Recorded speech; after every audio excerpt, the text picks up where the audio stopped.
ما يهمني كلام متلونين. دورت على الخصوم لقيتهم منتهين، دفتر الضحايا خلص صرت اسجل على الحيطان. خصومي اسمك زينة وسط بحيرة حيتان. صيداوي يكرهوني بس ما رفني رمش، دام الدافع غيرة باقي مستولي على العرش. زاد الطلب على جروبي باللونة الاخيرة، وين ما تروح تلقى سامينا بالسيرة. عادي غيرة نسوان ما تحرك هيبة رجال، هم بقنعة اقوال واحنا مدرعين بافعال. ما نحتاج اعتراف اصلا باين صدى الرجعة، ممكن تكون رابر بس صعب تكون سمعة. من الناحية الشخصية لو نحكي على الموسيقى، احنا الفئة الوحيدة اللي تنقل الحقيقة. تاريخ او احداث احنا مرجع التأسيس، حبوا يزوروا التاريخ فشلوا ب40 دقيقة. مساكين ما لقوا علي نزل انسحبوا بتسجيل قديم، بعد ما زمنه ولا فوق هذا يمدح نفسه ويدمر بالقدامه. حجة ضعيفة هذا دليل وعلامة. لو حبيت تقول خالد هاللقب إلنا يكنى، مقاتل داعش معابر جسر المثنى.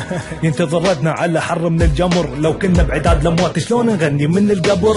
ماكو أفكار مجرد فكر سائب، هروب من الواقع والرجولة صفة غائب. لولاكم من داري عنه هذا بانش وهمي، بانشات وهمية ما توقف تصويب قلمي. ارفع راسك صيداوي انت بطل ثوري، اكسر ذراع اللي ينوي يستقوي. طنش كلامهم وقبل قمة، واللي عديك لا تشوفه اي رحمة. ارفع راسك صيداوي انت بطل ثوري، اكسر ذراع اللي ينوي يستقوي. طنش كلامهم وقبل قمة، واللي عديك لا تشوفه اي رحمة. هات اللي عندك يلا لو عندك ما تقدمه، والجبان معروف يطعن المقدمة. سواء دورت اوراق او طبقت نفاقك، امام شكشك وفي بين استنفذت كل اوراقك. بيفك منتهي حتى اللي فتحها هارب، العين والحاجب دفنت بهيبة الشارب. والثاني ناقض نفسه ملوا منه جمهوره، وكو دخيل على البيف دخل وطم الصورة. حتى فورتكس وأورتيغا استعانيتوا بيهم ضدنا، بس لما انسحب عليكم صرتوا تتمنون الهدنة.